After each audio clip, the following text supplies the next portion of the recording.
Fall is here, and if you want to sleep in the coziest bed imaginable, you have to start with Boll & Branch's best-selling 100% organic cotton sheets. You'll spend every night wrapped in buttery, breathable softness and feel your sheets get even softer with every wash. Discover the difference with Boll & Branch's 30-night guarantee. Plus, for a limited time, get 20% off and free shipping on your first set of sheets at bollandbranch.com with code SPAN. Exclusions apply. See site for details.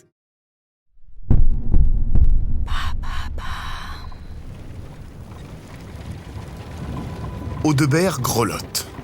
Il ne sent plus ses mains sur les rênes de l'attelage. La pluie ne leur laisse aucun répit depuis 2 jours. Et les haltes trop courtes qui leur sont permises ne leur laissent ni le temps de sécher, ni de se reposer.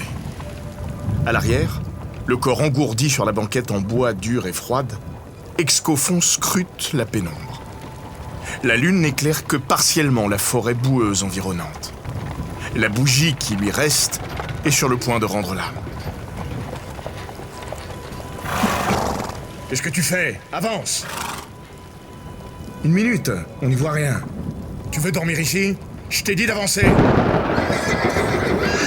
Les montures s'ébranlent comme les 4 chevaux de l'apocalypse dans la nuit zébrée d'éclairs.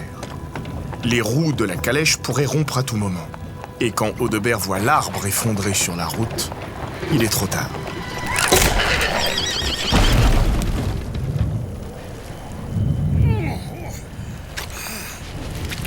Audebert! Audebert!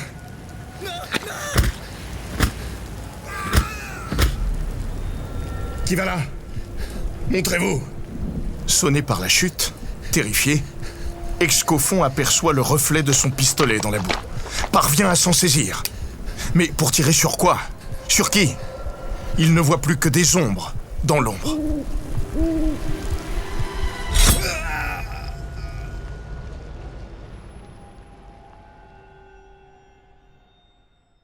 Bonjour, je suis Florian.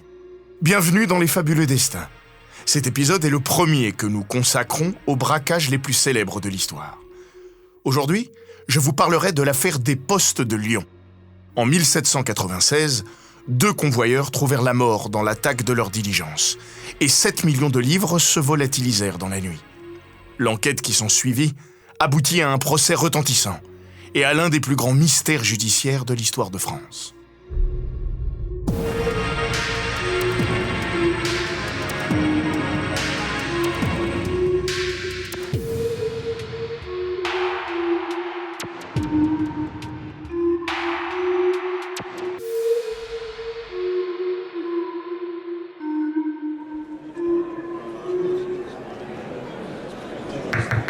Silence! Silence!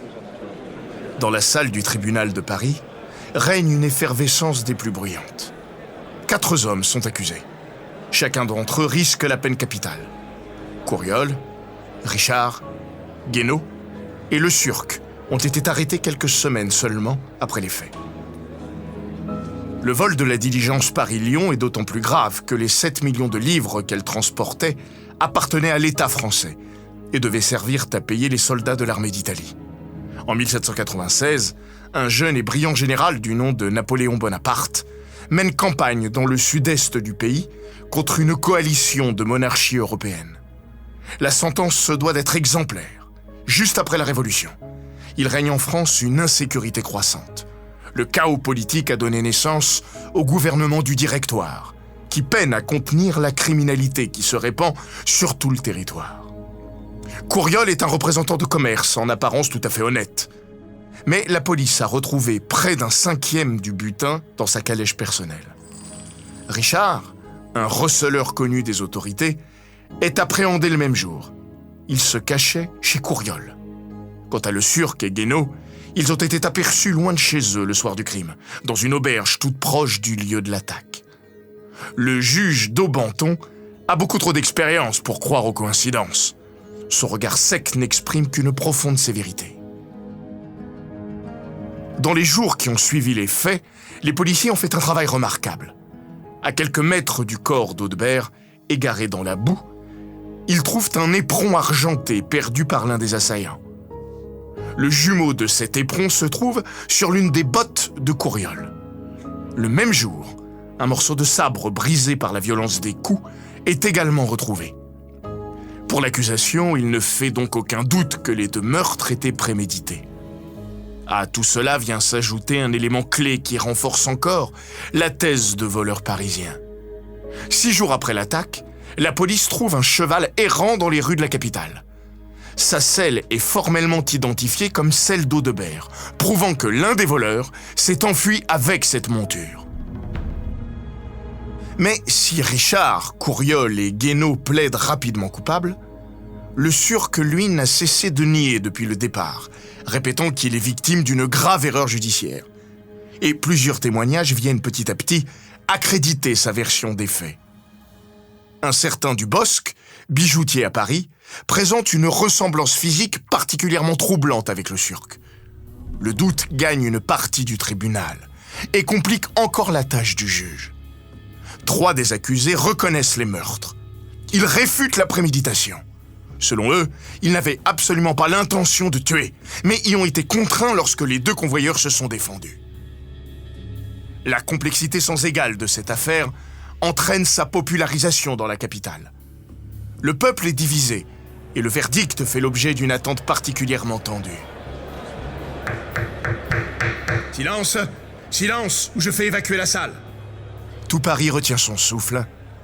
Le juge s'apprête à rendre sa décision. Et celle-ci va résonner dans le pays tout entier.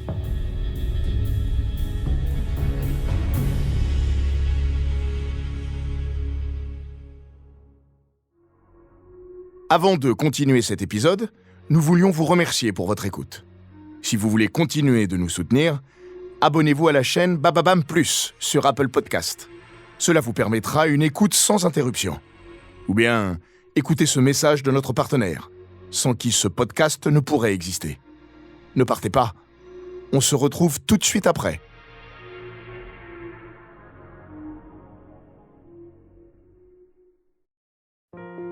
Fall is here, and if you want to sleep in the coziest bed imaginable, you have to start with Boll & Branch's best-selling 100% organic cotton sheets. You'll spend every night wrapped in buttery, breathable softness and feel your sheets get even softer with every wash. Discover the difference with Boll & Branch's 30-night guarantee. Plus, for a limited time, get 20% off and free shipping on your first set of sheets at bollandbranch.com with code SPAN. Exclusions apply. See site for details.